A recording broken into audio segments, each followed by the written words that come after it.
E aí, pessoal, tudo bem? Eu sou o Marcelo Tavares, professor de História, e estamos começando um circuito de discussões e reflexões sobre a matéria de História, tudo isso voltado de maneira bem específica ao Enem. E eu queria conversar com vocês, antes da gente começar a falar sobre o tema central da nossa aula, eu queria conversar com vocês um pouquinho sobre a forma com a qual eu acho que você tem que olhar não só o nosso curso completo aqui no QG, mas de uma forma geral, toda a matéria de História e, por que não, a parte de Humanas. Eu acho que desde que o Enem se tornou a principal porta de entrada para as universidades no país, todo ano a gente vem aprendendo um pouquinho com o Enem, vem aprendendo um pouquinho não só o que o Enem entende acerca de História, mas principalmente a forma como ele cobra os conteúdos de História. E eu acredito que agora, em 2018, nós estejamos no ápice desse conhecimento. Nós estejamos, talvez, prontos para deixar claro de que maneira o aluno tem que se preparar, não só em relação ao que pode cair, mas principalmente o que ele deve fazer, qual o olhar, qual o nível de consciência que o aluno tem que ter na hora de se debruçar sobre uma questão de História. Então eu queria conversar um pouquinho com vocês sobre isso, antes da gente falar sobre o tema central dessa primeira aula, que é a Grécia Antiga, tá bom? Então vamos falar sobre nível de consciência, o que o aluno, o que o candidato ele tem que ter em sua mente, qual é a consciência que ele tem que ter acerca da prova, para que ele possa começar a pensar a respeito de um tema específico. Dá uma olhada no slide.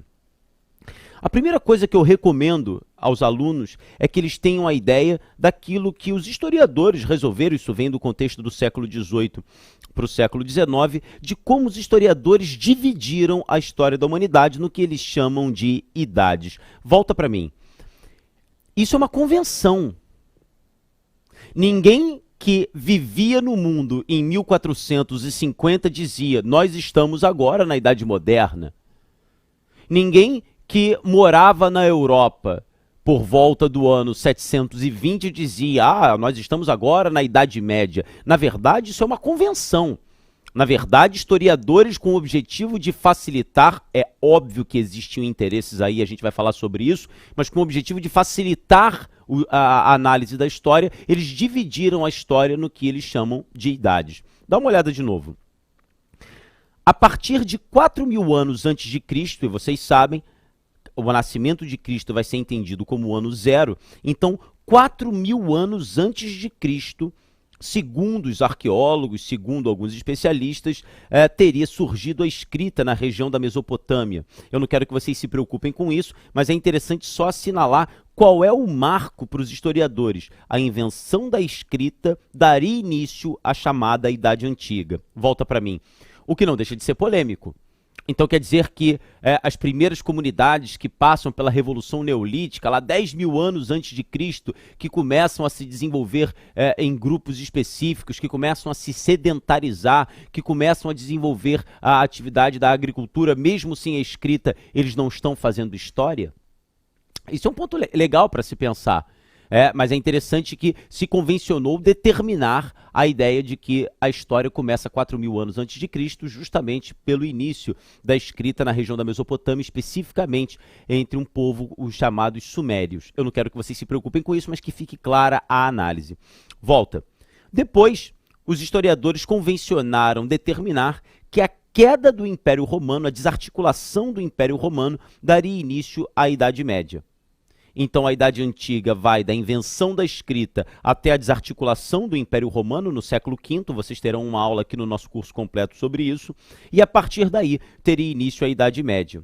A Idade Média vai até o século XV, dando início à chamada Idade Moderna, e a Idade Moderna vai até 1789. Olha só que interessante, é muito específico para os historiadores e a gente tem que parar para pensar qual o interesse, o que aconteceu em 1789, é claro que você sabe que foi a Revolução Francesa, especificamente o episódio da queda da Bastilha, mas qual o interesse existia entre os historiadores, entre os intelectuais, obviamente europeus, do contexto do século XVIII e do século XIX, para identificar que a contemporaneidade começa com a Revolução Francesa. Isso é um olhar consciente. E eu sei que isso não é culpa de vocês, mas quantas e quantas vezes você entendeu a matéria de história como simplesmente a compilação de uma série de informações, nomes e datas que você tinha que guardar para colocar numa prova? E eu estou o tempo inteiro, talvez seja a expressão que eu mais repeti desde o início do nosso bate-papo, eu estou o tempo inteiro falando sobre nível de consciência. Então, a história começou 4.000 anos antes de Cristo por causa da invenção da escrita. Por quê? Então quer dizer que antes da escrita não havia história? Mas espera aí, eu já ouvi falar de uma revolução neolítica quando os primeiros seres humanos começaram a se organizar ali na região da Mesopotâmia plantando. Não escreviam, mas isso não é história? Por que a idade contemporânea, volta para o slide, que é a idade onde nós estamos até os dias de hoje? Por que a idade contemporânea começa em 1789? Por que a Revolução Francesa inaugura isso? E mais, volta para mim. Estamos ainda na idade contemporânea? Vários historiadores afirmam que há necessidade de se colocar mais uma etapa, talvez, quem sabe, depois dos atentados do 11 de setembro de 2001, uma nova ordem mundial teria sido iniciada, portanto, quem sabe, uma novidade. Tá entendendo? O que eu quero de vocês é que vocês não se tornem páginas em branco. Que vocês entendam que o objetivo do Enem não é garantir que você se tornou um grande computador mnemônico e que as informações foram absorvidas por você. Isso já passou. Isso já passou. Saber o detalhe de pé de página, isso é muito legal para um especialista que desenvolve hipóteses e teorias e teses sobre isso. Agora, o que o Enem quer é que você se torne um estudante ativo, crítico, questionador, e que através desses questionamentos você possa desenvolver a tua estratégia. Então, essa ideia da linha do tempo me parece, primeiro, importante para que você entenda que há um consenso de historiadores, mas há uma volição, ou seja, há uma vontade, isso não é à toa.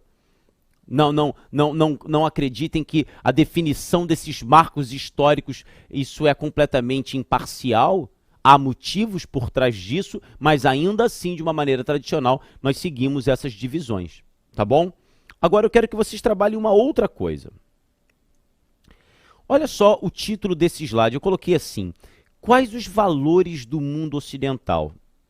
Volta para mim, por que eu coloquei isso? A primeira coisa que eu pedi a vocês foi o nível de consciência e o senso crítico. Entendendo que a história é, na verdade, uma representação do passado. E essa representação, ela nunca é ingênua. Quando alguém escreve a história de algum povo, a história de uma determinada cidade, existem interesses presentes aí e que serão expressos naquela escrita, naquelas ideias. Um outro ponto que eu gostaria que vocês pensassem antes da gente começar a trabalhar efetivamente a Grécia Antiga, é que vocês deem uma olhada no que foi o Enem nos últimos 5 anos. A prova do Enem de 2017. Vocês perceberam a quantidade de questões envolvendo determinados valores e que são valores consagrados no mundo ocidental? Como que todo ano a necessidade de defesa, de reivindicação, de exaltação desses valores vem aparecendo? Tu já percebeu isso? Aí você me perguntaria, poxa, ô Tavares, e qual é quais são os valores do mundo ocidental? Talvez valores que desde o século XVIII vêm orientando a forma como boa parte dos países no mundo ocidental vê a relação entre os indivíduos e entre os indivíduos e suas comunidades, seus governos. Ficou complicado? Dá uma olhada no slide. Eu elenquei 3 aqui para que nós começássemos a pensar. O primeiro valor é liberdade. Volta para mim. A ideia de que todo cidadão precisa ser livre para se locomover. Se ele é livre para se locomover, ele também deve ser livre para se expressar, desde que as suas opiniões não quebrem valores pétreos de uma sociedade, desde que as suas opiniões não firam o próximo. Mas a ideia de que todo indivíduo deve ser livre para fazer o que bem entender, desde que a sua liberdade não incomode a liberdade do próximo. Desde que a sua liberdade não atrapalhe o desenvolvimento da comunidade, desde que a liberdade não crie embaraços ao que é definido como lei. Isso é um valor fundamental no mundo ocidental. E vocês podem perceber quantas e quantas vezes discussões acerca de liberdade apareceram. Prova de história, geografia, filosofia, questões de sociologia. Ou seja, todas as vezes que eu me dedicar a um determinado assunto da história, eu tenho que buscar isso. Como é que eu posso aproveitar isso, esse determinado assunto, numa espécie de conquista, avanço e cada vez mais reivindicação por liberdade? Isso é um ponto. Olha o slide, olha o segundo valor. Cidadania. Volta para mim, olha quantas e quantas vezes cidadania apareceu. E o que é cidadania? A ideia de que todo indivíduo tem que ser representado pelo seu governo. E essa cidadania, de início, uma cidadania simplesmente em cima de direitos jurídicos e direitos civis, e aos poucos uma cidadania expressa por direitos sociais também. Tá, o que é um direito civil? A ideia de que todos são livres e iguais perante a lei, isso é um direito civil. O que é um direito social que vai sendo conquistado aos poucos? Todos têm que ter direito à educação, todos têm que ter direito do acesso à saúde. Perceber como que a noção de cidadania vai crescendo. Porque um dia ser cidadão era simplesmente ficar satisfeito de que todos são iguais perante a lei. Mas nem todos têm garantia de hospital, nem todos têm garantia de educação. Isso no final do século XIX, isso era louco, como assim? Você vai ter educação se você tiver dinheiro para conseguir pagar um professor, você vai ter saúde se você tiver dinheiro para pagar um médico. Mas a evolução social fez com que essa noção de cidadania ela fosse cada vez mais alargada. Não quero só que todos sejam iguais perante a lei, eu quero acesso à saúde, eu quero acesso à educação. Isso vai marcando a história das sociedades no mundo ocidental. Aí você dá uma olhada no Enem. Em 2017 caíram duas questões sobre um ponto fundamental da cidadania no Brasil, que é a questão negra. Como pensar a sociedade brasileira depois de mais de 300 anos de escravidão, com a manutenção de símbolos racistas da nossa sociedade e como nós precisamos superá-los.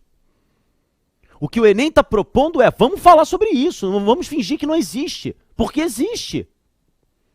Somos ainda uma sociedade desigual. E as raízes do preconceito, as raízes da desigualdade, inevitavelmente estão voltadas ao nosso passado escravocrata. Duas questões falando sobre a questão negra, especificamente a questão escrava. Duas questões. Uma delas com aquela foto mostrando o garotinho na sua ama de leite, que era uma escrava. E a outra do Luiz da Gama, falando sobre as memórias dele, de resistência, falando de como a família dele, através dos seus hábitos, de alguma forma resistia à mentalidade escravocrata. Luiz Gama, que foi um dos grandes abolicionistas brasileiros. Mas, caramba! Mas isso aí está na matéria de segundo reinado, mas não é para estudar o segundo reinado em cada ponto de pé de página. É o nível de consciência de pegar, opa, peraí, isso aqui é o que o Enem quer. Como que naquele momento a sociedade brasileira levou em consideração os seus obstáculos, os seus desafios, nessa busca por cidadania? Vamos para o próximo, terceiro. Democracia. Liberdade, cidadania e democracia. O que é democracia? A gente já falou de direito civil, de direito social, democracia é direito político. Eu quero votar. Um Estado só é legítimo quando aqueles que o dirigem são escolhidos por aqueles que serão dirigidos. E como foi o desenvolvimento dessa democracia no mundo e no Brasil. Eu estou o tempo inteiro usando exemplos brasileiros, porque sem dúvida nenhuma é o principal ponto do Enem, mas no mundo.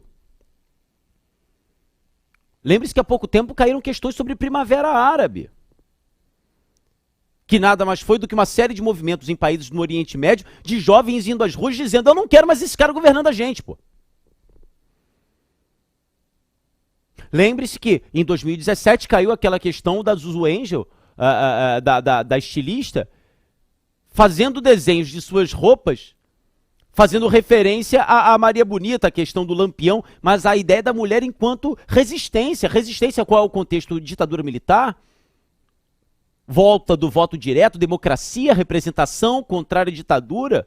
A estilista que perdeu seu filho justamente por ter lutado contra o regime ditatorial.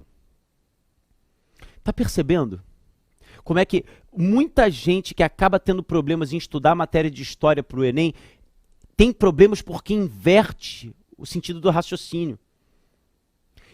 As pessoas ficam preocupadas, a aluna fica preocupada, o aluno fica preocupado em pegar aquele conhecimento a cada detalhe daquele ponto e não consegue. Isso é só história, o ano inteiro. Mas existem outros alunos, que é o teu caso, e eu vou estar do teu lado até o final para que a gente consiga fazer isso juntos, eles invertem. Opa, peraí.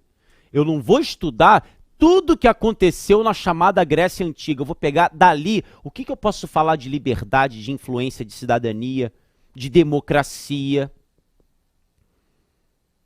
Aliás, isso me ajuda até como introdução da nossa aula de Grécia. O que eu tenho que ver? Por que é tão importante, quando o curso completo do QG do Enem está sendo inaugurado, o professor Marcelo Tavares vai começar a falar sobre os gregos, civilização que começa a se organizar 3 mil anos antes de Cristo? Para que serve isso? Se não para perceber que talvez entre aquelas cidades-estado, no que hoje nós chamamos a região da Grécia, a gente vai falar melhor sobre isso, quem sabe determinados valores como esses já foram surgindo, e por isso nós, civilização ocidental, quando olhamos para trás e começamos a perceber a origem mais remota de valores que hoje nos orientam, talvez os valores estejam lá. Opa, peraí, então é isso aqui. É isso aqui que eu tenho que buscar. Percebeu o ponto? Fica sempre com isso. O que eu percebo de busca por liberdade, por cidadania, por democracia, cada módulo, onde é que eu pego isso? Os embates, os conflitos sociais, os movimentos em pró, as ações, quem sabe, autoritárias de indivíduos e governos contra isso. Pensa com essa perspectiva. E além disso, nível de consciência, valores ocidentais orientando a tua análise, eu queria te chamar para um terceiro ponto, que é um convite. Eu não vou conseguir estar aí do teu lado, fiscalizando você, se você está ou não fazendo isso. Esse é o primeiro passo de um projeto. E o resultado do projeto é ver você com um grande problema de definir onde é que você vai estudar em 2019. Porque você passou em tudo que você queria, em várias universidades, você vai ficar escolhendo para onde você vai. Qual é o projeto? Qual é a estratégia que eu vou propor? A prova do Enem é uma prova de interpretação. Eu garanto a você, não vou falar das disciplinas dos meus colegas, não vou falar de história.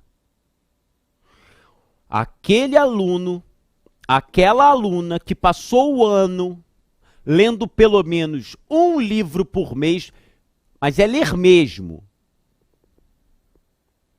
de vários assuntos, não precisava ser de história, um romance, uma biografia, mas que desenvolveu capacidade crítica, foco, concentração, entendendo o que cada frase quer dizer, esse cara, eu tenho quase certeza que ele gabaritou.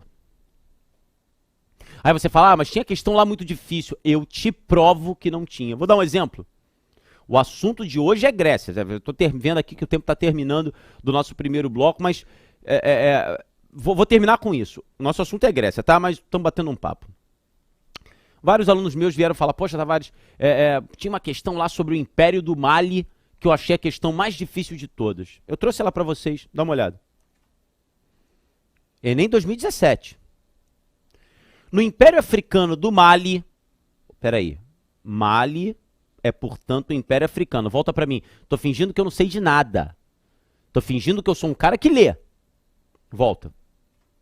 No Império Africano do Mali, no século XIV, Tombouctou foi centro de um comércio internacional. Então era uma cidade do Império de Mali e era centro de comércio internacional. E lá tudo era negociado. Sal, escravos, marfim, volta. Então, legal. Então ele está falando de um império na África e uma cidade onde tudo era comercializado. Então tinha muito comércio passando por ali, né? Ouro, marfim e tal. Ouro não tem não. Sal, escravos, marfim, beleza. Havia também um grande comércio de livros de história. Aí eu vou, opa, peraí. Então tinha sal, escravos, que eram prisioneiros, marfim, mas também comércio de livros de história, de medicina, astronomia. Poxa, então tinha conhecimento lá, as pessoas estudavam. Além de uma grande concentração de estudantes. Caramba, então era uma cidade onde passavam produtos, mas passava também conhecimento, estudantes. Então tinha comerciante, tinha estudante, todo mundo passava por Tombuctu. A importância cultural de Tombuctu pode ser percebida por meio de um velho provérbio.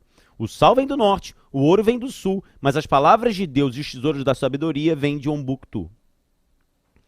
Uma explicação para o dinamismo dessa cidade e sua importância histórica. Volta para mim. Qual é a razão do dinamismo dessa cidade? Pelo texto.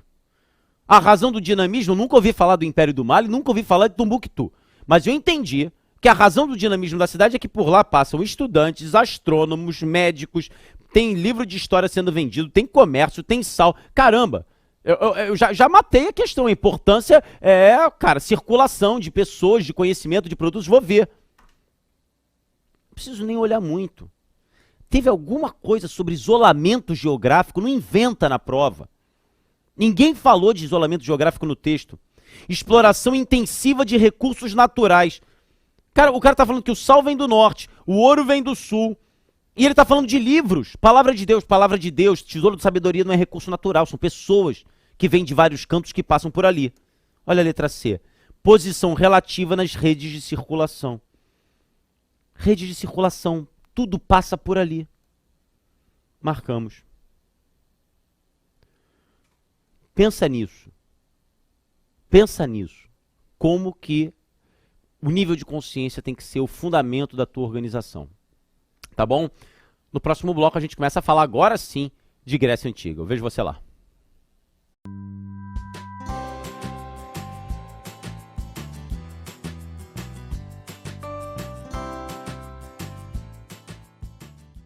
E aí, pessoal, tudo bem? Eu sou Marcelo Tavares, nós estamos no nosso segundo bloco dessa aula inaugural, que o tema é Grécia Antiga, e a gente já falou de coisa pra caramba, menos de Grécia Antiga. Mas agora está na hora da gente começar a discutir isso, levando em consideração sempre aquilo que foi proposto antes. Nível de consciência, leitura do enunciado e buscar a referência em Grécia Antiga daqueles valores que podem me orientar na análise que eu vou fazer sobre a matéria. Dá uma olhada no slide. A primeira coisa que eu queria que vocês pensassem é que quando nós falamos da Grécia Antiga, lembra da Idade Antiga.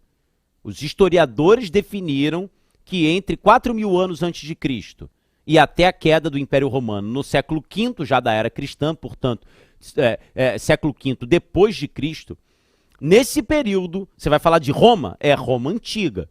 Vai falar de Grécia? Grécia Antiga, porque você está analisando a região dentro da chamada Idade Antiga. Volta aqui, outro tema bom para você pensar, já que nessa primeira aula a gente está conversando sobre níveis de consciência. Muitos alunos meus ficam perdidos assim, mas peraí, eu não entendo muito bem, primeiro veio Grécia e depois veio Roma, como é que é isso? Não tem primeiro e segundo, o que veio primeiro? Trump ou críticas denúncias de corrupção na Operação Lava Jato? Está tudo acontecendo ao mesmo tempo. É o foco. Vou dirigir o meu foco para discussões envolvendo Estados Unidos. Vou ver o Trump, vou ver as provocações com a Coreia do Norte. Agora vou sair dos Estados Unidos e vou botar o foco no Brasil. Então, denúncias de corrupção, sociedade cada vez mais se mobilizando em favor das eleições que estão por chegar nesse ano de 2018. A mesma coisa acontece quando você está falando da antiguidade. Você mira na Mesopotâmia, você vai ver as civilizações lá, sumérios, acádios, babilônicos. Vou mirar agora na Península Itálica, vou ver Roma. Vou mirar agora na Península Balcânica, vai ver isso aqui. É claro que eu estou colocando essas coisas como se fossem pontos simultâneos no tempo, mas dentro da Idade Antiga está tudo acontecendo. Esse é o ponto, que eu gosto muito desse princípio da contemporaneidade. Essas civilizações, elas são contemporâneas. Estão se desenvolvendo em regiões diferentes, mas tudo ali dentro do contexto da chamada Idade Antiga. Bom, então quando nós falamos sobre Grécia Antiga, volta para o slide, nós não estamos falando de um Estado nacional. que eu quero dizer com isso? Se hoje um amigo seu diz, vou conhecer a Grécia, ele vai para um país, ele vai para um Estado nacional que está aqui, ó, na região da Península Balcânica. Se você olhar aqui nesse mapa menorzinho, ó, a Península Balcânica está aqui, ó, no Mediterrâneo. A Itália está logo aqui do lado, ó, vou marcar a Itália aqui, ó. A Itália não está aparecendo, mas ela está logo aqui do lado. Aqui em cima, hoje, seria a Turquia. Lá em cima, aqui, ó, áreas como o restante da Península Balcânica, como a Sérvia, a Macedônia, e vai subindo, você vai chegar até a região da República Tcheca, da Hungria. Então, nessa pontinha, nessa península da Europa.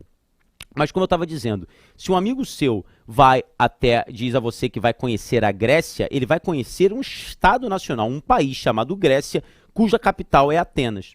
Volta para mim. Não é o que acontece na Idade Antiga.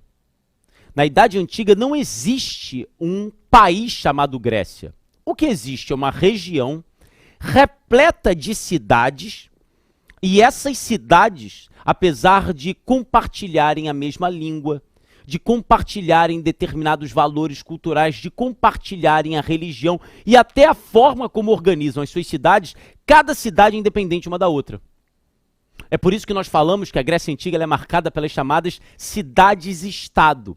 Qual é a definição de cidades-estado ou então de polis no plural ou uma polis no singular? Qual é a definição disso? Polis é uma cidade-estado. Então, a Grécia Antiga ela é marcada por uma série de cidades-estado que compartilham a mesma língua, que compartilham valores culturais e religiosos, mas politicamente cada cidade-estado cuida do seu. É difícil imaginar. É como se você pensasse o seguinte, vou fazer aqui uma comparação tresloucada. É como se você imaginasse dentro do Rio de Janeiro que não há um estado do Rio de Janeiro, muito menos um país chamado Brasil. O que existe na região que seria o estado do Rio de Janeiro são cidades, Rio de Janeiro, Campos, Niterói, Rio das Ostras, Cabo Frio, Campos. Essas cidades que falam a mesma língua têm uma característica cultural mais ou menos semelhante, mas politicamente cada uma cuida do seu. Então uma cidade quem governa é um homem só, como uma monarquia, numa outra cidade é um grupo dos mais ricos. Não existem regras que unam essas sociedades, por isso a noção de cidades-estado. Volta para a imagem, é isso que a gente vê na Grécia Antiga. Então a Grécia Antiga, repito, não é um Estado nacional, mas um conjunto de cidades-estado que compartilham determinados valores culturais, linguísticos, religiosos, mas que politicamente cada um cuida do seu. E aí, lembra que a gente conversou isso no primeiro bloco? Alguns historiadores começaram a se debruçar sobre esse período, sobre o avanço dessa civilização e definiram momentos, o que eles chamam de periodização da história grega. Volta. Lembra que nós conversamos que tudo aquilo que você entende como algo natural dentro de história, tudo isso é criado. A história é uma representação. Ninguém pode dizer exatamente como aconteceu a Guerra do Peloponeso. Você não estava lá, pô. Os registros são registros feitos por historiadores da época. E quando um historiador da época faz um registro, ele já está fazendo a sua própria interpretação. A realidade plena, aliás, existe. Na medida em que o que nós absorvemos é a forma como nós vemos a realidade. Imagina, eu não vou entrar aqui nesse papo filosófico, mas a discussão toda a história não é simplesmente o contar do que aconteceu. Não é isso. Mas os historiadores, ao longo, pelo menos desde o século XVIII, eles tentam periodizar, eles tentam criar categorias, eles tentam criar gavetas e segmentação da história como forma de facilitar o estudo. Por que o estudo da Grécia Antiga é importantíssimo? Lembra do que a gente conversou? E isso vai ficar aparecendo aqui ao longo da aula. Determinados valores que nós entendemos como fundamentais, a discussão filosófica, questões envolvendo os esportes, a noção de democracia, de direito político, de representação, tudo isso começou lá. Então eles foram as primeiras civilizações do mundo? Não! Antes dos gregos, você já tinha comunidades sendo organizadas na região da Mesopotâmia. Mas por que a gente fala mais dos gregos? De novo, Porque quando se estabelecem os valores que, teoricamente, representação, criação, definem a sociedade ocidental, aonde esses valores foram criados, surgiram, se desenvolveram pela primeira vez? Naquelas cidades-estado, naquelas polis do que convencionou se chamar Grécia Antiga. Por isso, a valorização do mundo grego. Entendendo o mundo grego como o embrião mais remoto do que hoje nós somos enquanto sociedade. Lá está o início. Mas essa é uma valorização, essa é uma representação. Muitos historiadores começaram a criticar isso, essa lógica eurocêntrica, dizendo o seguinte: peraí, nós aqui no Brasil sofremos muita influência de países que hoje estão lá no Oriente Médio. E por que não falamos deles? Todo brasileiro tem sangue negro nas veias. Todo brasileiro tem sangue negro nas veias. Então temos que falar da África, pô. O que estava acontecendo na África 4.000 anos antes de Cristo? Legal, é bom saber o que estava acontecendo na Grécia, mas o que estava acontecendo na África? Existiam reinos? Ou não, eram pequenas comunidades tribais? Quais os valores deles? Será que alguns valores dispersos ali já não, de alguma forma, não chegariam até nós? Essa é a questão. Esse é o nível de consciência que você tem que ter. É entender a história como algo vivo. Mas fiquemos, por enquanto, com o que os historiadores definiram, dentro dessa visão um pouco mais eurocêntrica, de olhar para a Grécia Antiga como um embrião dos valores da civilização ocidental. Então eles fazem uma espécie de divisão, eles criam períodos da história grega. Eu trouxe um slide para vocês, dá uma olhada. Isso não vai importar em nada para a gente, mas é para que você tenha uma ideia geral. Para os historiadores, o primeiro período seria o período creto-micênico. Sabe por que creto-micênico? Eu te mostro aqui, tem uma razão para isso. Porque tudo teria começado, as primeiras ocupações efetivas, as primeiras organizações de comunidades teriam começado na ilha de Creta. Por isso, essa coisa do período creto-micênico. As primeiras civilizações teriam surgido ali. E é interessante, daqui a pouco a gente vai falar sobre mitologia. Todos os valores, todos os símbolos mitológicos que chegam até os dias de hoje. E isso é realmente impressionante, né? Se você parar para pensar. Dá uma olhada de novo. O cara coloca aqui, ó, período creto-micênico vai do século XX ao século XII antes de Cristo. Tu tem ideia do que é isso? Século XII antes de Cristo é 1101. 1101 é século XII antes de Cristo. 1101 anos antes de Cristo nascer. E foram essas primeiras civilizações na chamada Grécia Antiga que começaram a definir valores, símbolos, histórias e explicações do mundo pela mitologia que chega até os dias de hoje. Daqui a pouco a gente vai falar mais sobre isso. Mas isso é muito legal você pensar. A história do Minotauro, depois procura no Google. A história do Minotauro é desse período. E o Minotauro é um símbolo, um valor, uma história que aparece em videogame hoje.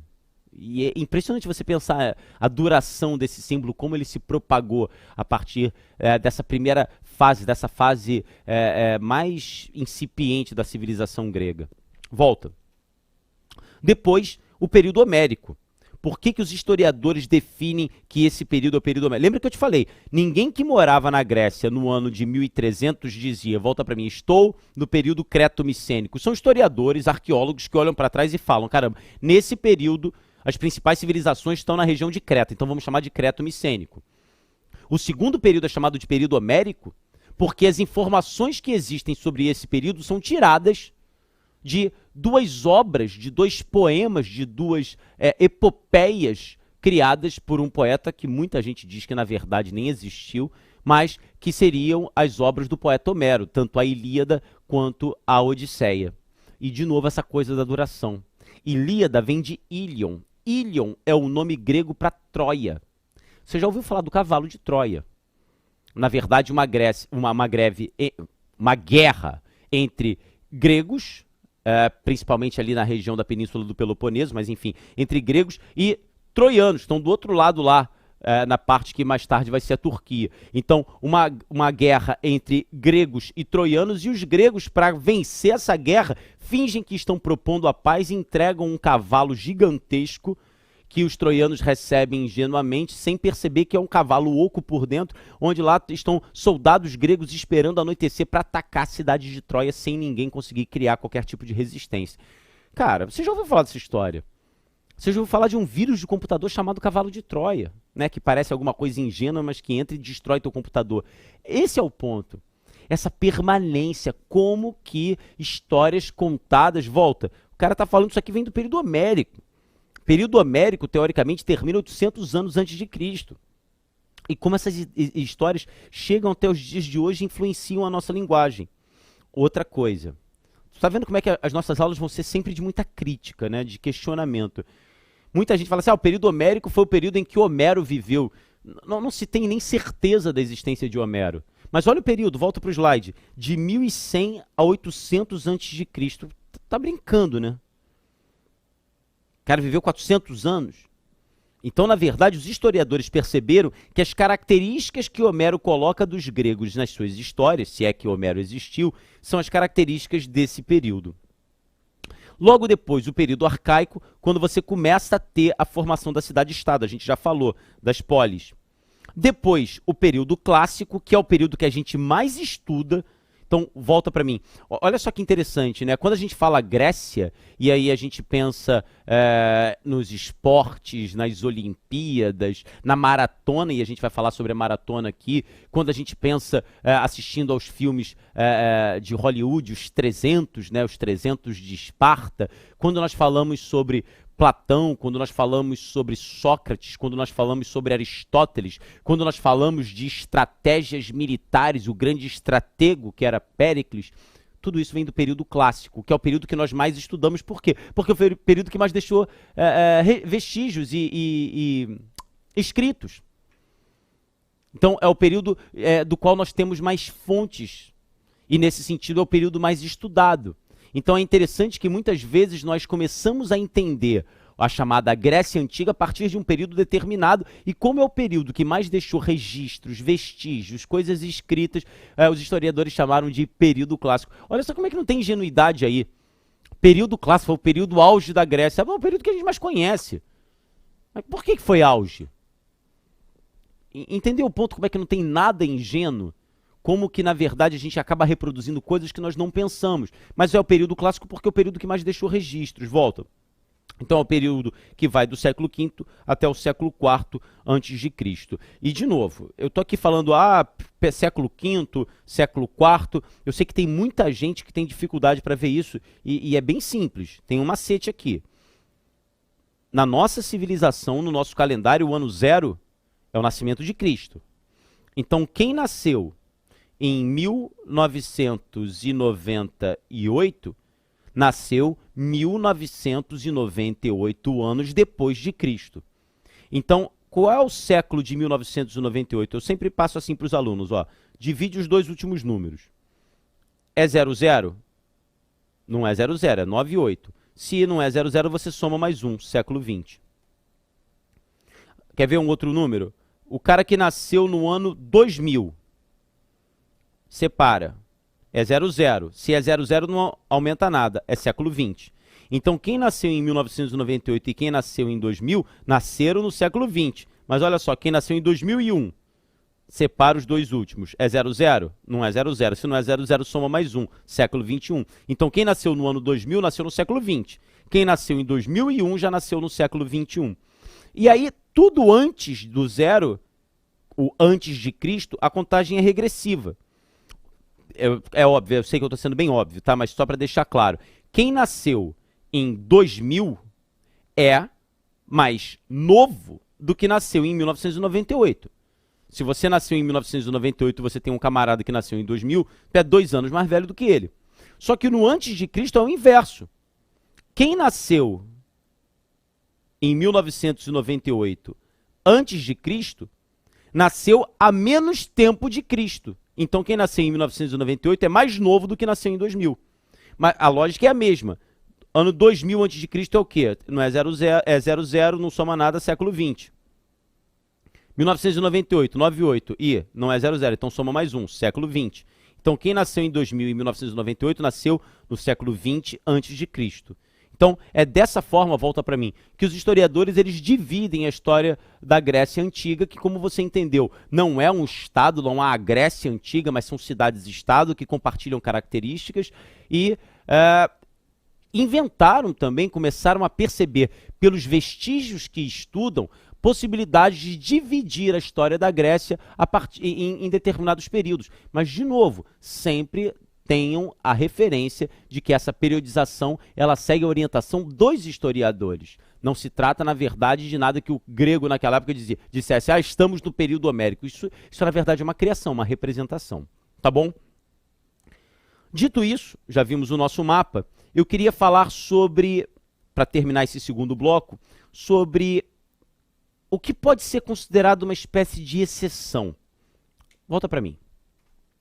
Eu disse a vocês que boa parte das questões do Enem você mata por interpretação. Isso é fato. Eu disse a você que uma estratégia boa é você ler pelo menos um livro por mês, para ter senso crítico, para conseguir pegar a informação principal de um trecho. Isso é verdade. E disse a vocês que vocês tenham sempre referência de que todas as vezes que o Enem fala de Grécia, ele quer falar sobre conquista de liberdade, cidadania e democracia. Vai falar sobre Revolução Francesa, busca por liberdade, cidadania e democracia. Quem tinha esse direito de cidadania? Quem não tinha? O que foi feito para reivindicar? Vamos falar sobre Primeira República no Brasil, que vocês gostam de chamar de República Velha. Como é que era a liberdade, como é que era a cidadania, como é que era a democracia. Isso é referência. Vou falar sobre escravidão. O que o movimento negro teve que fazer, quais foram os movimentos em prol da abolição, quais foram os movimentos que a própria população negra escrava promoveu como resistência em favor do respeito à sua condição de seres humanos. Mas às vezes rola uma exceção, que não é bem exceção, mas rola uma exceção. Lembra que eu falei para vocês que na Grécia Antiga você tem cidades-estado, e essas cidades-estado, elas são independentes entre si. Elas falam a mesma língua, elas têm contato entre elas, elas fazem comércio entre elas, mas politicamente cada qual cuida do seu. Então, as mais famosas cidades-estado são Atenas e Esparta, mas havia outras dezenas de cidades-estado. Tudo bem? Bom. E eu disse que elas têm características comuns, a língua, a religião, e uma dessas características é a arquitetura. Boa parte dessas cidades-estado mantém características arquitetônicas semelhantes. E foi uma dessas características arquitetônicas que foi cobrada no Enem. Aí você diz assim, poxa, Tavares, tu acabou de dizer que não tem conteúdo específico? Pô, tu acabou de dizer que eu não preciso ficar guardando detalhes sobre os pontos da matéria e eu tinha que guardar para fazer essa questão a característica arquitetônica semelhante nas cidades-estado? Eu vou te provar no próximo bloco que não é bem assim, não. Ela é exceção, talvez, porque aqui tem um conteúdo. Tá bom. E exceções existem na prova. Mas eu vou te provar que se você tivesse se debruçado sobre a matéria de Grécia Antiga, como a gente está fazendo aqui, buscando esses valores, tu acertava essa questão. Eu vou te provar daqui a pouco. Próximo bloco. A gente se vê.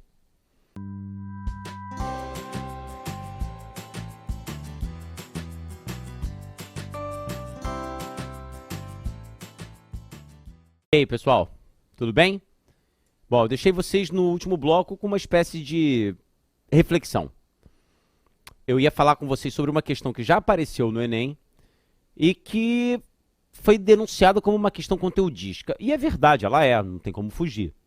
Mas lembra que eu falei para vocês que se você estudou Grécia, não para saber sobre as principais leis publicadas e também os principais líderes Mas se você buscou a análise da Grécia a partir de referenciais de busca por liberdade, cidadania, o que é democracia e como esses valores podem ter sido, obviamente, adaptados, cheios de adaptações, mas como eles poderiam ter chegado até a gente, eu acho que você chegava nela. Vamos direto ao ponto? Dá uma olhada no slide.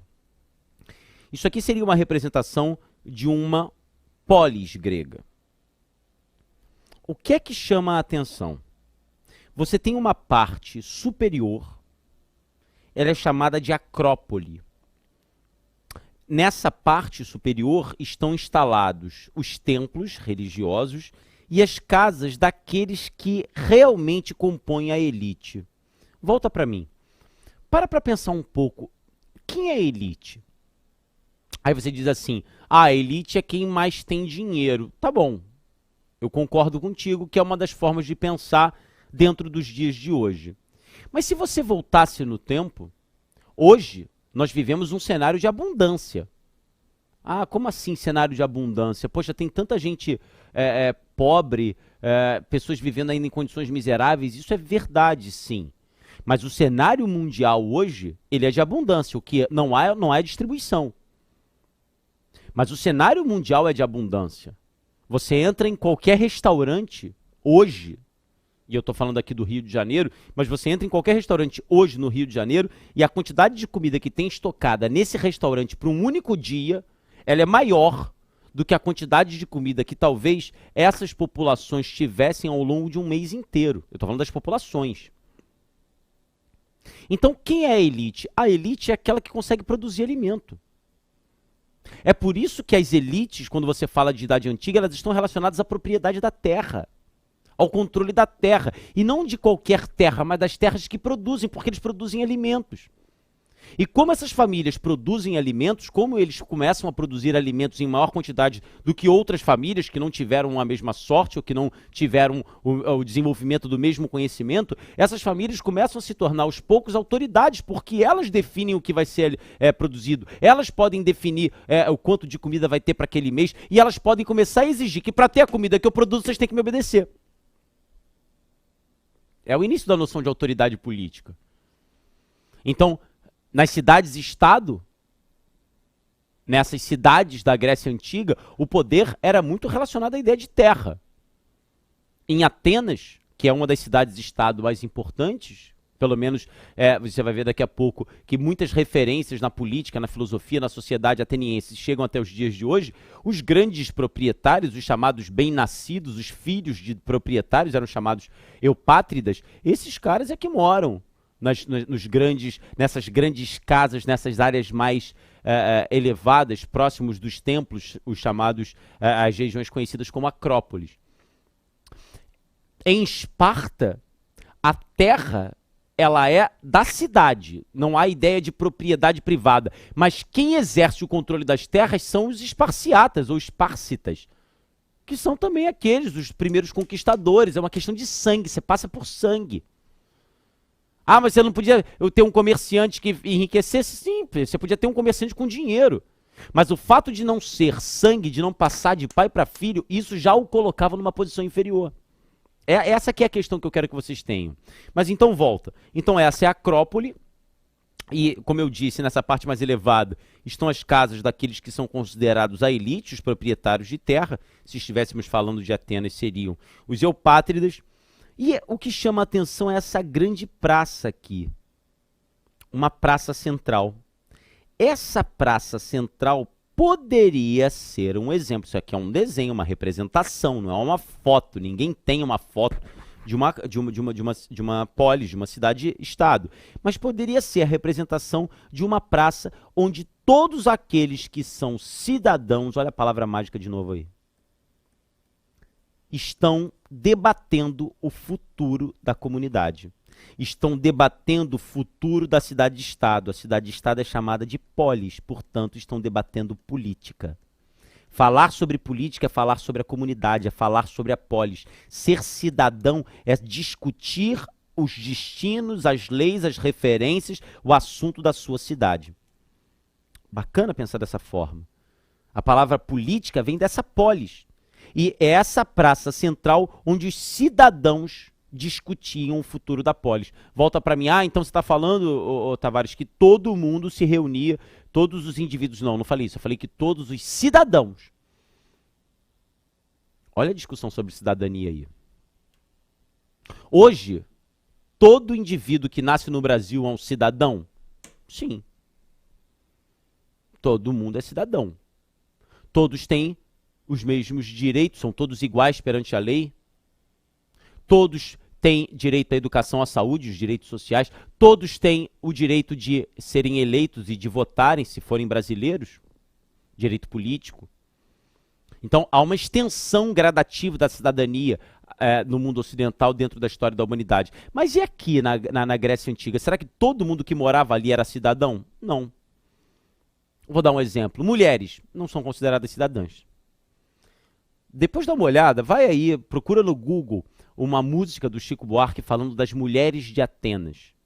Em Atenas, e aqui eu estou sendo específico em relação a Atenas, em Atenas as mulheres não participam, a gente vai ver isso daqui a pouco melhor. As mulheres não participam dessa discussão dentro dessa praça central. Elas não são consideradas cidadãs. Em Atenas, de novo, estou falando o tempo inteiro, em Atenas, são exemplos de Atenas, tanto é que a música do Chico Buarque que eu te propus são mulheres de Atenas. Em Atenas, escravos não são cidadãos. Ah, tem escravidão lá? Tem escravidão. Mas cuidado, a escravidão que o mundo grego conhece não é a escravidão que a gente falou no primeiro e no segundo bloco, relacionada, por exemplo, ao Brasil. A escravidão moderna, a escravidão contemporânea, ela era definida pela questão da cor. Você olha para uma pessoa no Brasil no século XVII, você sabe que ela é escrava. Pela cor, pelas roupas. E é considerado um ser inferior, a gente vai ter aulas sobre isso, mas é considerado um ser inferior, nasceu inferior, merece, nasceu para ser escravo. É o negro. No mundo grego, a escravidão não era assim, não.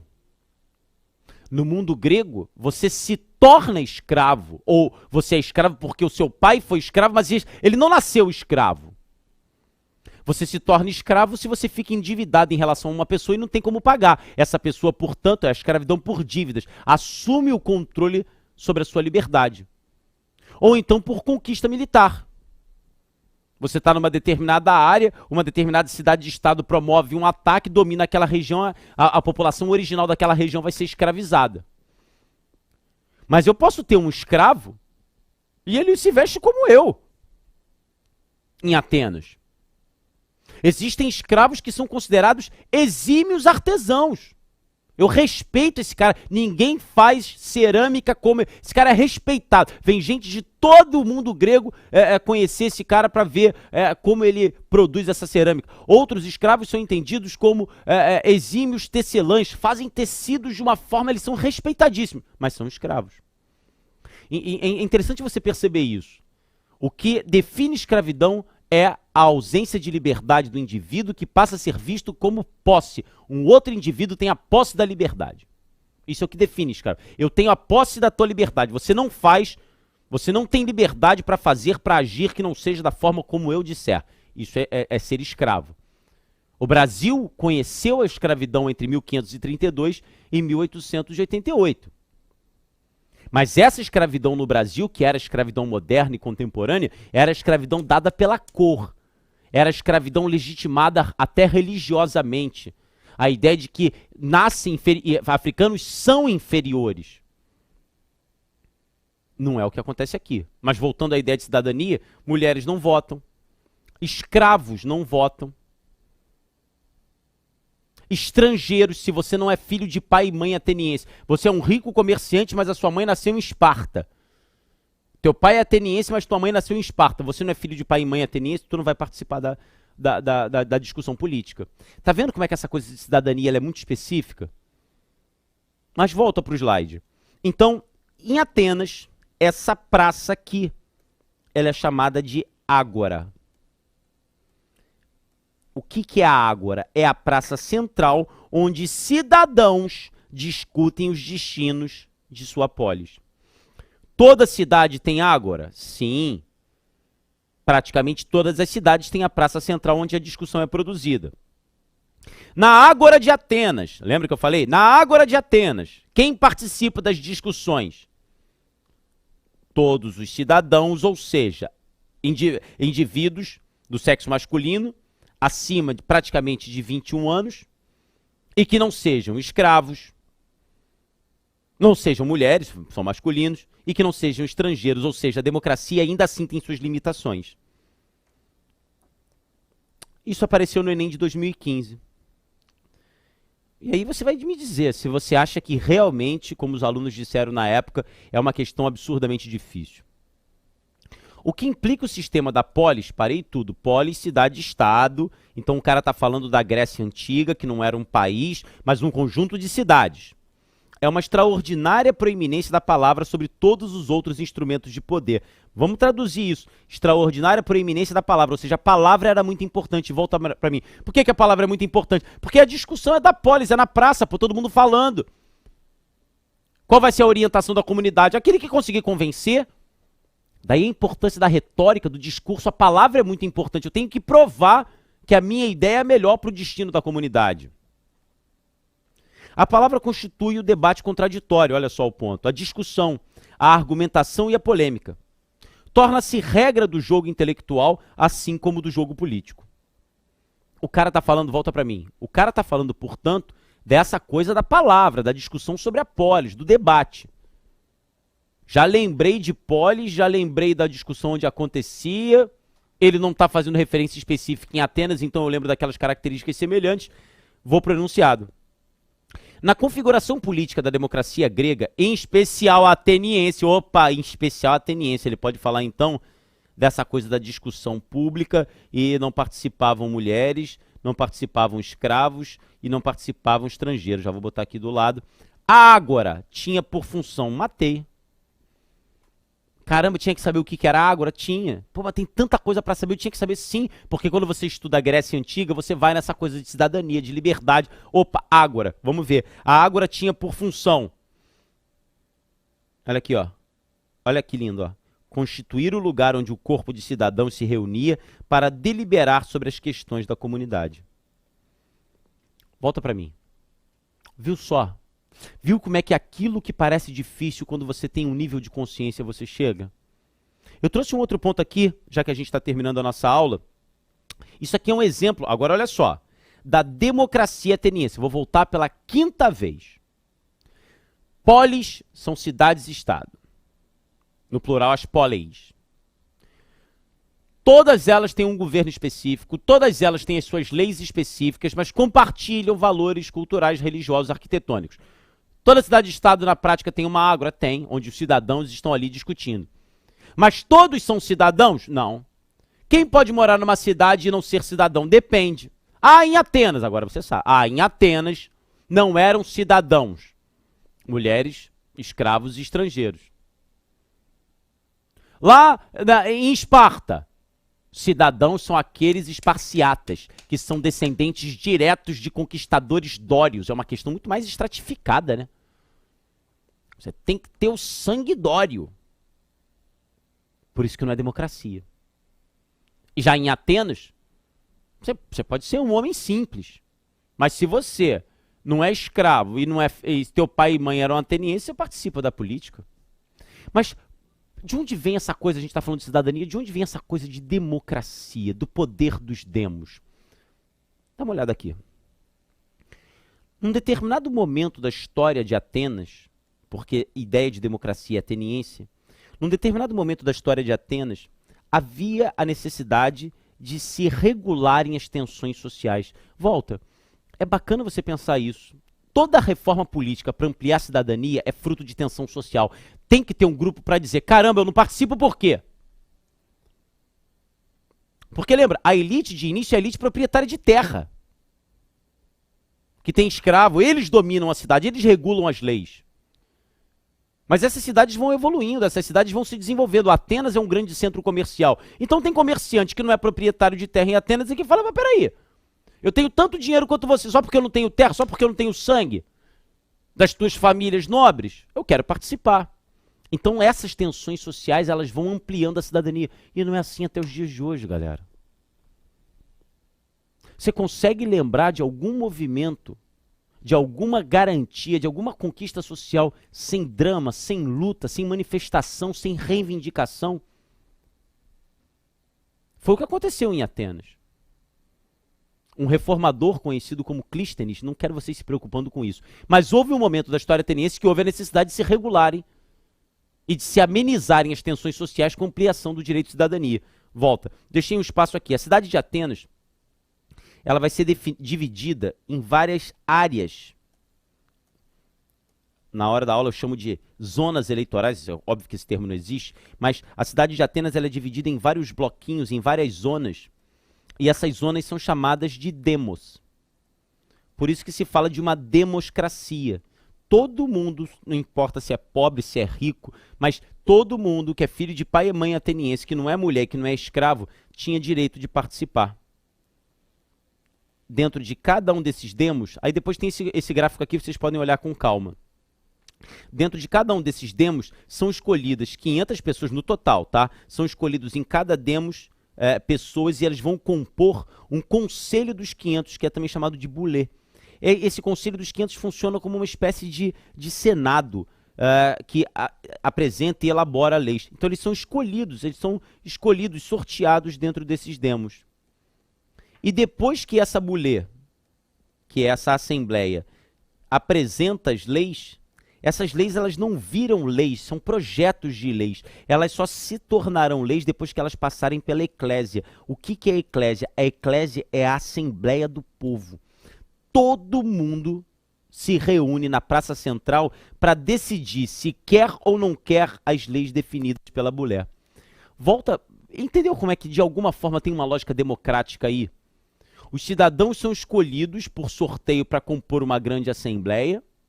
Essa assembleia apresenta projetos de lei, mas esses projetos de lei só seriam ratificados, só seriam confirmados se depois todo mundo reunido na Praça Central, todo mundo participasse e efetivamente dissesse sim, nós queremos, não, nós não queremos. É interessante pensar isso, né? Como que essa noção de representação na Boulé, porque é uma assembleia composta por cidadãos sorteados, eles são representantes do todo. Como essa ideia de democracia direta, de participação, mais uma democracia excludente. Interessante pensar isso. Eu vou deixar esse gráfico aqui para vocês estudarem depois. E aí eu trouxe uma última questão antes de um videozinho que eu quero que vocês vejam para a gente fechar essa aula. Olha só, volta para mim. Essa é uma questão do Enem de 2009 e olha só como é que mais uma vez trabalha um ponto que muitos alunos acham específico, acham difícil, mas como é que essas discussões que nós tivemos, elas já adiantam bem a referência. Olha só, no Enem de 2009, o texto dizia assim: no período de 750 a 338 a.C., a Grécia Antiga era composta, de novo, olha só como é que o tempo inteiro o Enem insiste nessas discussões. Era composta por cidades-estado, como por exemplo Atenas, Esparta, Tebas, que eram independentes umas das outras, mas partilhavam algumas características culturais. Vou pular para o segundo. No período de 1200 a 1600 depois de Cristo, olha só, ele deu um pulo gigante de 750 a.C. para 1200. Na parte da Amazônia brasileira, onde hoje está o Parque Nacional do Xingu, há vestígios de 15 cidades que eram cercadas por muros de madeira e que tinham até 2.500 habitantes cada uma. Essas cidades eram ligadas por estrados a centros cerimoniais com grandes praças. Olha que barato. Então eram cidades independentes, 15 cidades, mas que se comunicavam a grandes praças. Olha só o que diz o enunciado. Apesar das diferenças históricas e geográficas existentes entre as duas civilizações, na Grécia Antiga e no Parque Nacional e na Amazônia, no contexto de 1200 a 1600, elas são semelhantes, pois. Dá uma olhada. Vê se você não iria direto agora na letra C e foi considerada uma questão difícil. As duas civilizações tinham cidades autônomas e independentes entre si. Essa que é a referência. Bom, vou deixar vocês aqui, ó. Pera aí. Camila, solta o primeiro vídeo e nós vamos comentar uma coisa rapidinha sobre ele. E eu queria que vocês prestassem bem atenção. A nossa montanha se manifestou do caos. E enquanto cresciam também as forças dos olimpianos. Agora, Kratos está tentando destruir tudo o que eu fiz. Eu vou destruir esta praga. Eu não irei tolerar a sua insolência. Eu terei a minha vingança. Minha vingança acaba agora.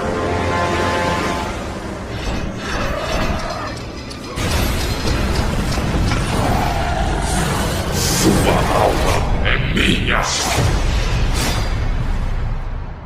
Por que eu quis fechar essa aula com esse vídeo? Esse vídeo, ele fala de um jogo de videogame que eu pessoalmente adoro a série inteira, o God of War. E, cara, isso pra mim é brilhante. O fato de nós termos uma tecnologia, vocês viram os gráficos do jogo, e esse é o God of War 3. Se não me engano, mais outras duas versões foram produzidas depois, e tá para sair agora em 2018, o God of War 4. Você imagina então que vão ser os gráficos desse jogo. E esse jogo está falando de Zeus, está falando de Poseidon, está falando de Ares, o deus da guerra. Cara, e é impressionante você levar em consideração que toda essa mitologia, e a mitologia tentava de alguma maneira a explicação do mundo, vem justamente dessas civilizações. Então é bacana que esse seja o norte, que esse seja o referencial das discussões que você vai ter e de tudo que você vai ler sobre a Grécia Antiga. Tá bom? Eu espero que vocês tenham aproveitado, que principalmente tenham ampliado o raciocínio a respeito da Grécia e a gente se encontra em breve para falar de outras civilizações aqui no curso completo do QG. Um grande abraço, eu te vejo.